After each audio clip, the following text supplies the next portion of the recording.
Hola, ¿qué tal? Yo soy Héctor Santarriaga y soy autor de cómic y novela gráfica. Y el día de hoy quiero leer un texto que escribí para mi página santarriaga.com, el cual se titula ¿Por qué elegí el formato de novela gráfica para hacer cómics en México? Y el texto es el siguiente.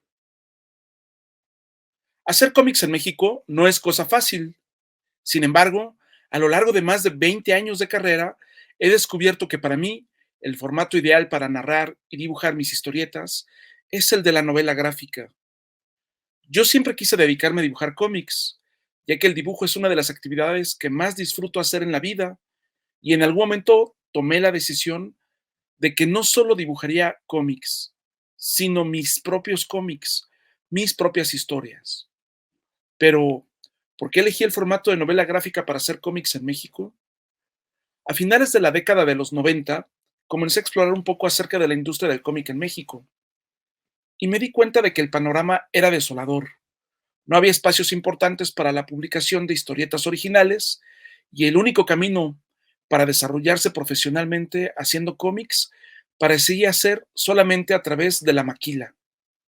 Por un lado, el mercado de las publicaciones llamadas sexacionales, o por el otro, maquilar cómics para las grandes empresas en Estados Unidos, y maquilar no era ni de lejos una opción que yo quisiera para mí. La industria del cómic en México estaba sufriendo un colapso gradual y que con el tiempo terminaría por desplomarse a tal grado que hasta el día de hoy no se ha podido levantar por completo. Había en esa época algunas publicaciones independientes, autores que a toda costa buscaban que su trabajo cobrara vida, más en un romántico acto de resistencia que de desarrollo profesional. Y una de las grandes consecuencias fue que nos encontramos con un montón de proyectos de cómic mexicano que no llegaron más lejos de su primer número, dejando las historias incompletas y frustrando a muchos lectores.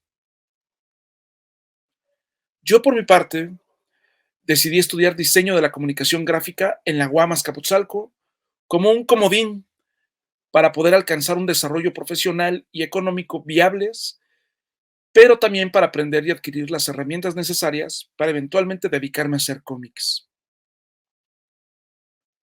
Por otro lado, como lector, mis hábitos se habían ido modificando poco a poco. A finales de los 90, tomé la decisión de ya no consumir cómics en formato floppy. Hoy es más popular llamarlos grapas, ya que me era muy complicado seguir esas series que me interesaban y peor aún, conseguir algún número con el cual me hubiera trazado. Encontraba mucho mejor leer recopilaciones que abarcaran historias completas o bien leer novela gráfica.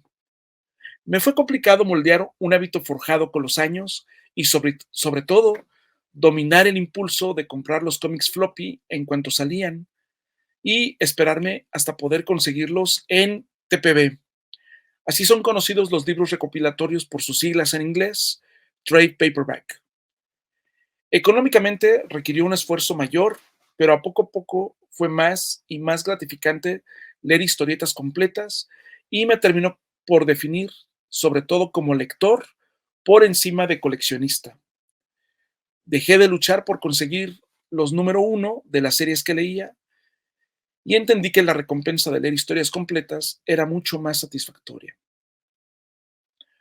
Poco tiempo después, en el año 2000, en una columna que tenía Warren Ellis en Comic Book Resources, publicó algo llamado The Old Bastards Manifesto, un llamado a la guerra a creadores, lectores y distribuidores, en donde expuso sus ideas acerca del por qué el formato de la novela gráfica era el futuro de la industria gringa del cómic.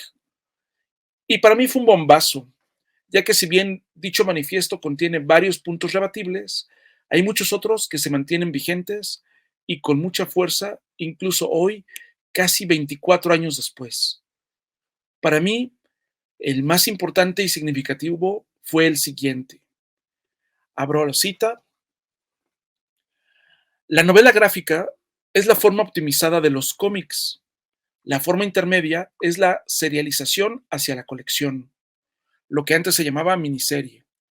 Los cómics no son un entretenimiento habitual que debe permanecer estático y que deba emitirse regularmente hasta que la muerte nos separe. Así es la tira cómica, e incluso a, a estas a veces se les permite finales dignos. Se debe permitir que los cómics, al igual que sus medios relacionados como las novelas y el cine, que puedan contar historias completas. Si no puedes manejar eso, entonces realmente necesitas estar en otro negocio. Aquellos que nos apoyen serán recompensados con mayores ventas y recibirán el regalo del futuro. Las personas que intenten detenernos serán pisoteadas. Cierro la cita y continúo. Como lector, esas palabras tenían todo el sentido del mundo y me identificaba con ellas plenamente, sobre todo ante mis nuevos hábitos de lectura. Por otro lado, como autor en gestación, hacer una novela gráfica me parecía una meta muy complicada de alcanzar, sobre todo cuando aún no me lanzaba al ruedo a hacer ni un cómic corto, justificándome siempre con la clásica, es que no existen los espacios suficientes para los autores del cómic en México. Así que al inicio de mi carrera y ante el desolador panorama que presentaba la moribunda industria del cómic en México, yo trataba de aprovechar cualquier pretexto para participar en cuanta colaboración y o proyecto era invitado, principalmente haciendo historietas cortas.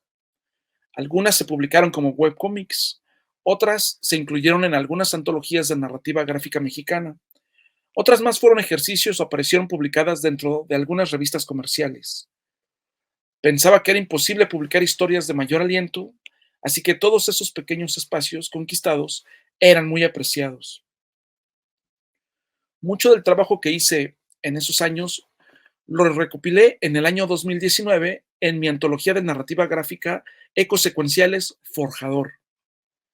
Sin embargo, en esa época, el gran problema al cual me enfrentaba era que estaba sujeto a que alguien más me invitara a colaborar en algún proyecto ya establecido.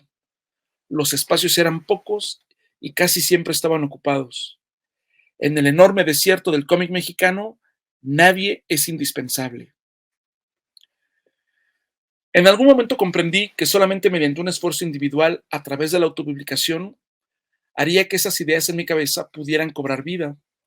Dicho esfuerzo tendría que darse en múltiples vertientes.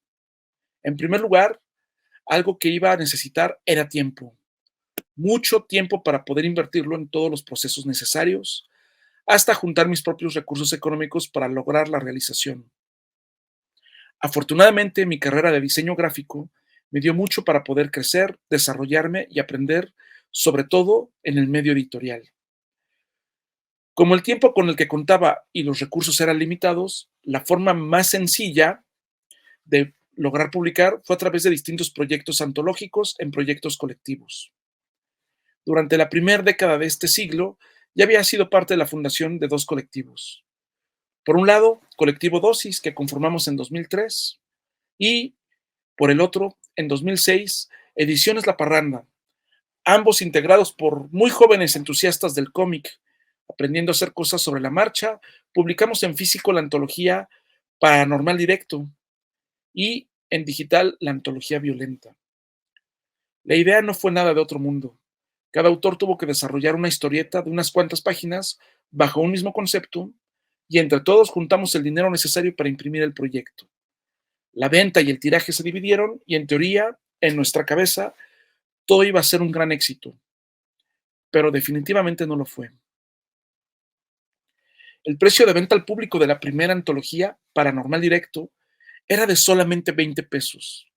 Un precio que por su formato, tamaño y cantidad de páginas era adecuado, pero que era inmanejable y con posibilidades casi nulas de comercializarlo, ya que, por ejemplo, enviarlo a Tijuana nos costaba en esa época alrededor de 80 pesos, convirtiéndose rápidamente en un cómic de 100 pesos. Y aunque algunos lo pagaron en su momento, la realidad es que eso no era viable. El fuerte de nuestra venta tendría que ser presencial. La, la calidad de impresión fue también muy baja. En aquel momento quisimos ahorrar todo lo posible y sacrificamos la calidad. Una de las peores decisiones que tomamos en ese momento, ya que tiramos por la basura los largos meses de trabajo y el empeño puesto en el arte original que no se veía reflejado en el producto final, por lo que 20 pesos era un precio alto. Planteamos los pasos siguientes que tomaríamos como colectivo. La antología violenta de Ediciones La Parranda sería un proyecto más grande, con más páginas y mejor calidad de papel e impresión. Visitamos a varios impresores e incluso se puso sobre la mesa la idea de publicarla en China y en pasta dura. Y a partir de ahí comenzaríamos un camino para que cada autor pudiera publicar su propia novela gráfica. Sin embargo, Violenta nunca se publicó de manera física. Nos costaba mucho trabajo ponernos de acuerdo para dar los siguientes pasos. El retorno de la inversión de la antología anterior prácticamente no existía y no pudimos sacar el proyecto adelante.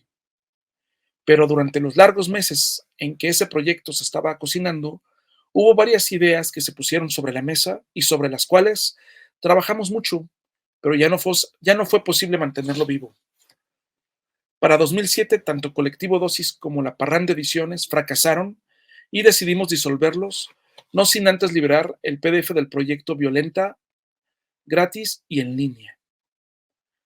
Hoy puedo decir que, aunque el conocimiento y experiencia adquiridos en ese momento fueron vitales para el camino que tomé para ser el autor de cómics que hoy soy, en ese momento me dejó un muy mal sabor de boca, pero no había menguado en absoluto mis convicciones.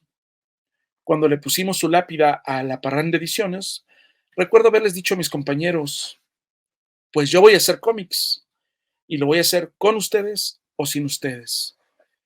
Y seguí adelante, aunque todavía me quedaba un largo camino e incierto por recorrer. Seguí por mi cuenta haciendo cómics cortos y varias colaboraciones. Tenía claro que lo que yo quería era no solo hacer cómics en México, sino hacer novela gráfica. En un país en donde la industria del cómic ya no existía, yo entendía que tendría que nadar a contracorriente y, nuevamente, las palabras de Warren Ellis me taladraban la cabeza. Abro cita. No hay tiempo para lágrimas, ni recriminaciones, ni dudas. No nos importa de quién sea la culpa de este desastre. Lo primero que aprendemos en las trincheras es que eso no importa. Lo único que importa es la pelea. Nadie se rinde, todos pelean. O te quedarás atrás. Cierro la cita. Y yo estaba dispuesto a más que pelear, pero el camino sería largo. En 2011 fundé Nostromo Ediciones y publicamos la antología de cómics de ciencia ficción Nostromo Volumen 1. Pero ahora el objetivo era muy claro. Para hacer cómics en México íbamos a usar esos proyectos de antología como trampolín para eventualmente publicar proyectos individuales. En 2012 publicamos Nostromo Volumen 2, Ecos Secuenciales y A Puerta Cerrada. En 2013, Nostromo Volumen 3, hasta que en 2014 publiqué mi novela gráfica de ciencia ficción Cyberpunk Hermanos, y me fue increíble. Se sumaron muchos lectores nuevos y sobre todo mi obra adquirió mayor visibilidad que todo mi trabajo anterior. Ahora me gusta mucho la idea de poder concentrarme en un proyecto, llevarlo hasta el final para después hacer algo completamente diferente. Hoy en día Nostromo Ediciones sigue vigente, formando parte medular de Pura Pinche Fortaleza Comics. Me gusta mucho poder ofrecerle a mis lectores historias completas en un solo tomo, y el día de hoy, ya con 11 novelas gráficas publicadas y muchas más en el tintero, puedo decir que, para mí, la novela gráfica es el formato ideal para hacer cómics en México. Yo soy Héctor Santarriaga y estos fueron mis 2 minutos. Rock and roll.